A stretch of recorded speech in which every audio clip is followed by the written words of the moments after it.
Gracias por continuar con nosotros. Esto es Entérate, un espacio de difusión de las actividades institucionales, académicas y de actualización del Tribunal Electoral del Poder Judicial de la Federación.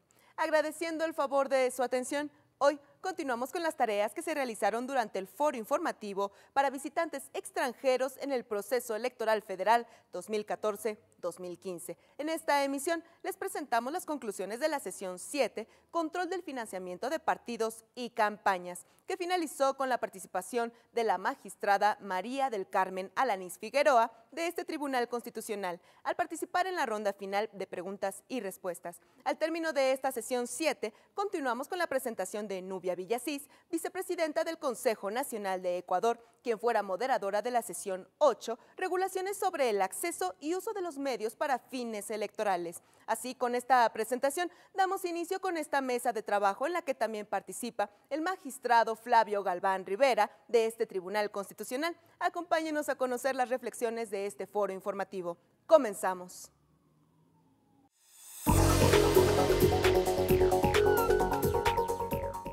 Em Brasil se adota uma financiação mista e as candidaturas, em geral, são maiormente financiadas por empresas privadas. E isto é mais verdade no que pertine à campanha presidencial. A campanha para a presidência da República do ano passado, todos os candidatos receberam ingressos em torno de 95% de pessoas jurídicas. Quisiera que em Brasil nós pudéssemos ter um sistema como acá em México, em que não se pode ter ingressos maiores do setor privado que do setor público. Esse debate no Congresso Nacional e em toda a sociedade brasileira, se as pessoas privadas podem continuar a ser quase que esta captura da democracia pelo dinheiro. Este é um grande problema em discussão em nosso país e penso que a necessidade de se poner topes é urgente para o Brasil, topes de gastos, topes de donações por las empresas jurídicas, que hoje não há um tope equânime. O límite para donações de pessoas jurídicas são 2% de seu faturamento bruto em lo ano anterior às eleições. Então, uma empresa que tem muito capital pode donar muito mais que uma outra empresa pequena que não tem tanto faturamento em lo ano anterior. Isto traz uma grande disparidade, uma inigualdade em todo o processo eleitoral do financiamento das campanhas em nosso país.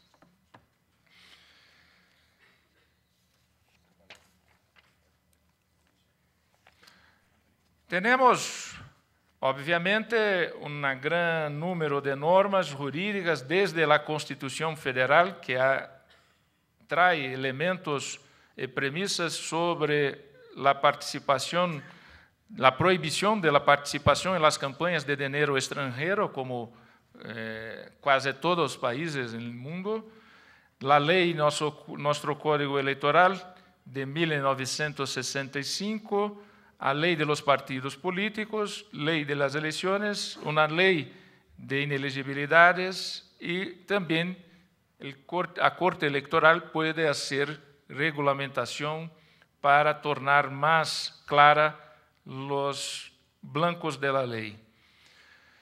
A atuação da justiça eleitoral se pode fazer por expedição de resoluções, como falei agora, análises e juízos de la rendição de cuentas anuales de los partidos políticos. Todos os partidos políticos em Brasil, os 32, tiene que tener cuentas bancarias específicas y tiene que rendir cuentas anuales a la Corte Electoral. Y esto se hace de manera federativa, como era organizado el Estado brasileño. Los partidos en sus instancias municipales, a los jueces locales, a los partidos en sus instancias provinciales, a los tribunales electorales locais, y los partidos en sus instancias nacionales, a lo Tribunal Superior Electoral. No Brasil es prohibido partidos políticos locales. Todos los 32 partidos que tenemos hoy en Brasil tienen que ser acreditados en la Corte Electoral y tienen que ser de carácter nacional. Análise de juízo de la rendición de cuentas de las campañas electorales. Miren que esto es un gran drama para nosotros porque, por ejemplo, en las elecciones municipales tenemos en 2012 535.000 candidaturas. Esto corresponde a 535.000 juízos de análise de cuentas para se hacer en pocos meses.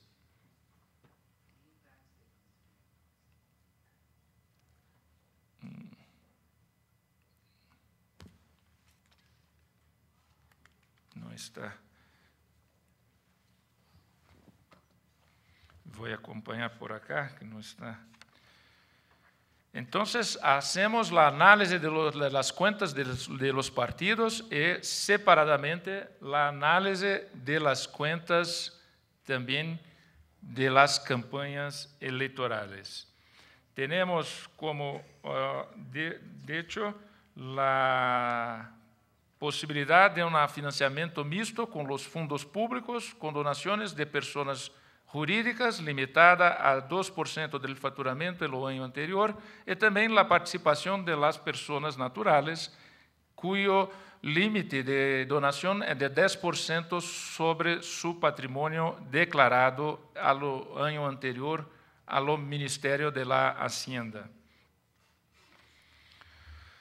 En mi presentación hablo también sobre las sanciones en caso de las contas no serem rendidas, de caso de las contas no serem aprobadas, los casos de las cuentas serem no aprobadas con financiamiento, con ingresos de donaciones prohibidas por la ley, donaciones ilícitas, que se puede llevar, incluye una sanción de los cierre de lo partido político o de la pérdida de lo mandato del candidato electo con recursos no legales.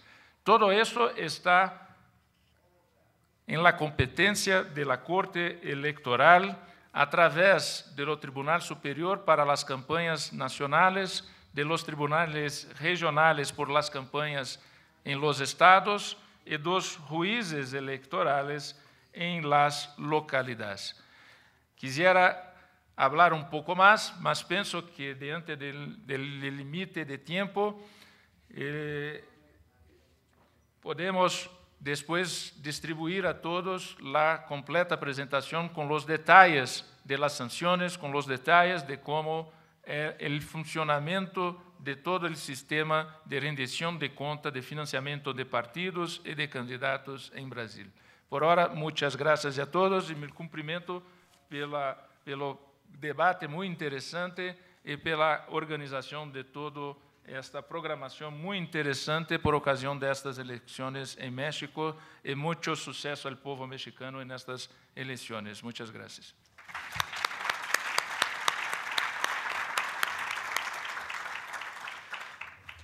Muchas gracias, presidente. Creo que de la presentación que Brasil ha hecho, pues queda claro que los temas son comunes, pero que las soluciones no necesariamente son las mismas, sobre todo en temas como el origen del financiamiento o posibles topes o límites a las campañas, pero que evidentemente las preocupaciones sociales y ciudadanas se van acercando también cada vez más.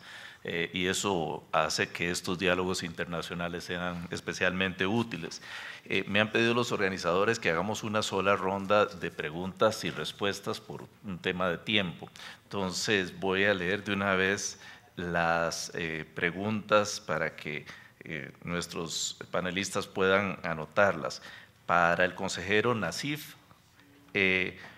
una pregunta que es un cuestionamiento acerca de si no se estará generando un incentivo perverso para que los recursos ilícitos se usen ya no en campaña, sino en otras formas de influencia en la votación, compra de votos, corrupción de funcionarios, etcétera. Y consejero, una segunda pregunta, esta es incluso internacional, que es, ¿se permite en el sistema mexicano la campaña realizada por un tercer partido a favor de un candidato o de un partido? Y si esto se da en México, ¿cómo se regula desde el punto de vista del financiamiento? Para don Eduardo Gursa, dos preguntas también. ¿Cómo se lleva a cabo el monitoreo en redes sociales y en sitios web, dado que los anuncios se dan en segmentos específicos y esto es complejo de sistematizar y de ubicar? Y lo mismo, también una pregunta, sugerencia, ¿se tiene contemplado hacer algo parecido al CIF para compartirlo con quienes hacen observación electoral de una forma simplificada que permita llegar a alguna conclusión en esa materia? Y finalmente, para la consejera, para la magistrada Alanís, una pregunta: independientemente de que se resuelva a favor de X candidato que tuvo precampaña y que por exceder el gasto de campaña se le dé, sin embargo, la candidatura a 48 o 24 horas antes, ¿se estaría con esto violando sus derechos político-constitucionales? Creo que se refiere sobre todo a los temas de límites temporales que juegan tan fuertemente en las campañas y que también inciden, por supuesto, en la capacidad de decisión de los organismos electorales. Consejero, si usted hace magia y en 5 minutos nos puede resolver sobre estos temas.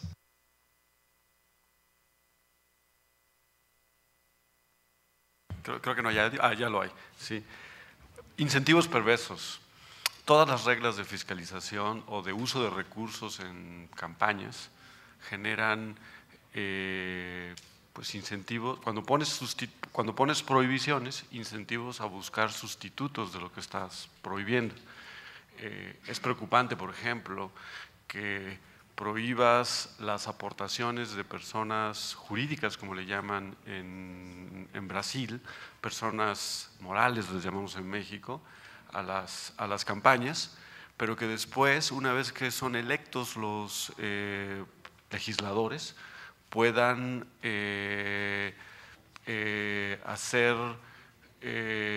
puedan ser empleados por estas empresas, ¿sí? O recibir recursos de estas empresas, si no regules bien el trabajo de lobbying o cabildeo. De manera pues que en una democracia las autoridades fiscalizadoras, a nosotros nada más nos corresponde la parte electoral, no la parte legislativa propiamente, debes estar siempre pendiente de los sustitutos, y a veces esos sustitutos pueden ser peores, ¿sí? que lo que quieres originalmente prohibir.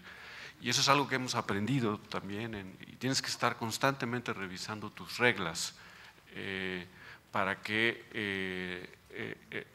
evitar precisamente que estos incentivos perversos se materialicen. Pero es una preocupación que debes tener permanentemente. En México está prohibido que un partido político utilice sus recursos para beneficiar a los candidatos de otros partidos políticos o a un candidato independiente. Solo puede destinar los recursos para el beneficio de sus propios candidatos. Y no solamente sus recursos económicos, incluso los tiempos de radio y televisión, es algo en lo que la Sala Superior del Tribunal Electoral ha insistido en que los tiempos de un partido político o de una coalición solo se destinen a los candidatos o precandidatos de ese partido político, para que no haya transferencias de recursos, tiempos de un partido político a otro. Y creo que con esto rápidamente, gracias. Gracias, Benito. Eduardo. Bueno, en la primera pregunta de cómo se lleva a cabo el monitoreo en Internet, nosotros estamos monitoreando no solamente las páginas de Facebook, Twitter, etcétera, sino también toda la parte en donde puede haber anuncios por parte de los candidatos, y vamos imprimiendo las pantallas en donde aparecen los anuncios y cruzamos las pantallas con la información, con los contratos que nos presentan los candidatos de lo que va contratando con Internet, para efectos de validar si esa es la publicidad la que está apareciendo, la misma que está siendo contratada. De lo contrario, pues le expedimos una razón y una constancia para efectos de que nos los aclare, o bien poderlo sumar a su tope de campaña. La otra parte sí está considerado en el futuro próximo el que toda la información de los partidos políticos y todos los monitoreos sea información pública. Estamos trabajando con las áreas de transparencia para efecto de ver cuál es la información que no puede ser pública, como datos personales, como datos de registros federales de contribuyentes, cuestiones de carácter fiscal que no pueden subir o no pueden ser públicas. Entonces, pero la idea es que esta información sea pública y pueda ser consultada, desde luego, por los observadores o por el público en general. Sería cuánto. Gracias, Eduardo. Mari Carmen. Gracias. Efectivamente, entiendo la pregunta vinculada con los tiempos y restricción de derechos. Y lo que tenemos que hacer en el tribunal es una ponderación de derechos. Si un precandidato rebasa los topes de gasto, viola la ley, se le cancela el registro y el partido tiene que sustituir con otro candidato. Y esto puede darse ya muy pegado a la fecha de la jornada electoral. También están involucrados otros derechos de terceros. Si esto se hiciera, entonces efectivamente el nuevo candidato registrado, pues sí podría verse afectado en el tiempo en el que ya le queda para hacer campaña.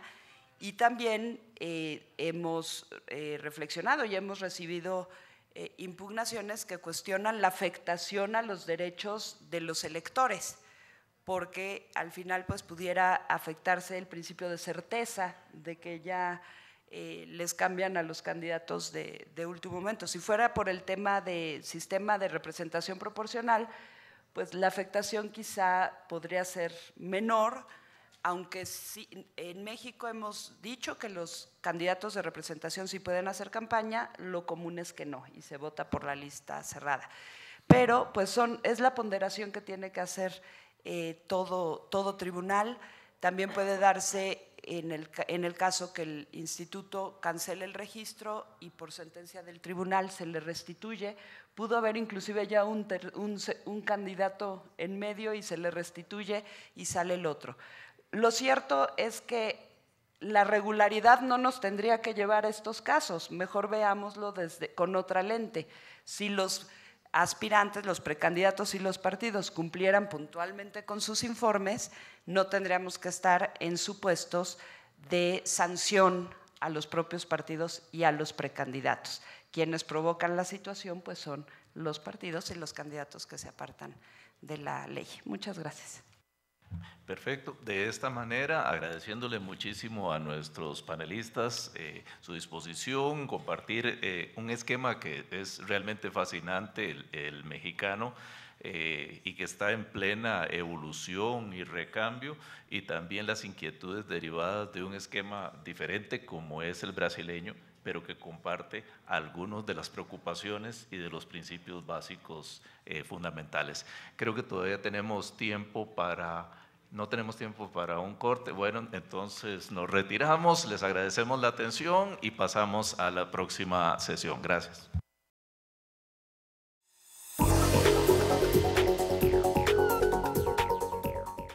Un gusto estar acá con ustedes, hermanos mexicanos, un honor poder moderar este panel tan importante como es el rol de los medios de comunicación durante los procesos electorales.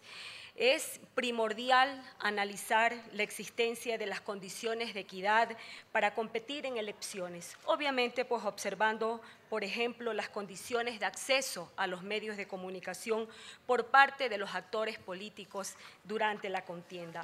El peso de los medios de comunicación efectivamente se ha convertido en uno de los poderes fácticos prácticamente en toda nuestra América, que influyen ampliamente en los procesos electorales, ya que esto de aquí está siendo medido y es medido porque los candidatos y candidatas, los actores políticos recurren a ellos para transmitir sus propuestas programáticas que lo único que tiene como fin es que el elector pueda responsablemente ejercer ese derecho al sufragio. En síntesis, se debe tener en cuenta que el acceso a los medios de comunicación masiva repercute en la igualdad de oportunidades en una lid electoral. Por eso es que vamos a empezar este foro denominado Regulación sobre el acceso y uso de los medios para los fines electorales. Para empezar, le vamos a dar la palabra al doctor Patricio Vallados Villagómez. Él es director ejecutivo de Prerrogativas y Partidos Políticos del Instituto Nacional de Elecciones. Bienvenido. Muchas gracias, Nubia. Buenas tardes a todas y a todos. Antes que nada, agradecer la invitación por parte del Tribunal Electoral, de la FEPADE y de mis compañeros del Instituto Nacional Electoral para ser parte de este panel. Yo, digamos, me parece que el tiempo, perdón, moderadora, ¿cuánto? 15 minutos, por favor, y si no, lo que diga el estómago. Muy bien. Básicamente yo lo que me gustaría es hacer un sobrevuelo de cómo está el sistema de partidos en México y las prerrogativas que tienen estos partidos para centrarme un poco en el tema que nos ocupa en esta mesa. Tenemos alguna presentación que para nuestros compañeros que no hablan español, pues por lo menos que tengan una mejor guía. Básicamente lo que les voy a proponer son 5 puntos que tienen que ver con el contexto de los partidos políticos, el financiamiento a que tienen derecho los partidos, las candidaturas independientes, que ahora son un fenómeno reciente e interesante, el acceso a los medios de comunicación que tienen partidos y candidatos, y finalmente el monitoreo a noticiarios que se hace en este país. Respecto a la figura de los partidos, no me detengo mucho en esto, simplemente ya ustedes han tenido oportunidad de estudiar los dossiers que les han proporcionado, pero simplemente poder decir que los partidos políticos, según la legislación mexicana, son entidades de interés público, es decir, que no siendo entes o personas públicas, son regulados por el derecho público y así se genera todo un modelo del sistema de partidos. La autoridad electoral administrativa tiene entre sus distintas atribuciones el registro de los partidos, es decir, establecer que se cumplan las barreras de entrada y también de salida a los partidos políticos, poder dar el acceso a las prerrogativas a las que tienen derecho, que me haré referencia ahora, la organización de elecciones internas, que ahora es sé que en muchos de sus países es una cuestión regular, ahora en la reforma de 2014 se innova en México en este sentido, y la fiscalización que ya vimos en el panel anterior. Dentro de este, digamos, sistema de partidos como entidades públicas, tenemos que los partidos tienen acceso a distintas prerrogativas, una de las cuales tiene que ver con el financiamiento público. México apostó ya desde hace mucho tiempo a un sistema de financiamiento público, es decir, decidió que era mejor destinar dinero del Estado y del erario a los partidos políticos para lograr básicamente dos cosas. En primer lugar, generar mayores condiciones de igualdad en el gasto que tienen los partidos políticos, y en segunda, evitar que intereses económicos ajenos a los procesos comiciales fueran determinantes en las elecciones y en las contiendas. Así, con digamos, gran apuesta, tenemos que los partidos reciben la mayor parte de sus ingresos por vía del presupuesto estatal. Se hace en una fórmula de 30% igualitario, es decir, todos los partidos, independientemente de los votos que hayan obtenido, reciben la misma cantidad, y un 70% que es proporcional al resultado de la última elección federal. Y entonces así tenemos, digamos, las cifras que en pesos seguramente no les harán demasiado sentido, pero básicamente para este proceso vamos a tener alrededor de 5,000 millones de pesos para este financiamiento. También nada más diría que México pasó de un sistema de financiamiento, de una fórmula que era flexible, entonces generaba incentivos para que entre más partidos hubiera mayor monto de financiamiento, a un sistema fijo, que ahora dice que se multiplica el 65% de un salario mínimo por el número de personas inscritas en el padrón electoral, con lo cual ya se eliminó ese incentivo para generar mayores partidos y con eso aumentar las tasas de financiamiento. Además de este financiamiento que tiene que ver con el dinero, una de las cuestiones, y ya para irnos centrando en el tema, tiene que ver con acceso a servicio postal, es decir, los partidos pueden, a cargo del Instituto Nacional Electoral, tener acceso a enviar correos. También lo es con el telégrafo, que todavía existe en la legislación, no se usa ya, la verdad es que mucho por los partidos políticos, pero está ahí. Y finalmente el acceso a la radio y televisión, que si bien no es una cosa que se monetariza, pues todos sabemos que el acceso a radio y televisión en la mayoría de los países pues no suele ser muy digamos, económico. Bien, más o menos la lista del dinero que tienen cada uno de los partidos está ahí. Como verán, los de reciente registro, que no han tenido una cita con las urnas anteriormente, que son Encuentro Social, Partido Humanista y Morena, tienen el acceso a ese 30%, más los demás partidos que ya tienen más procesos electorales.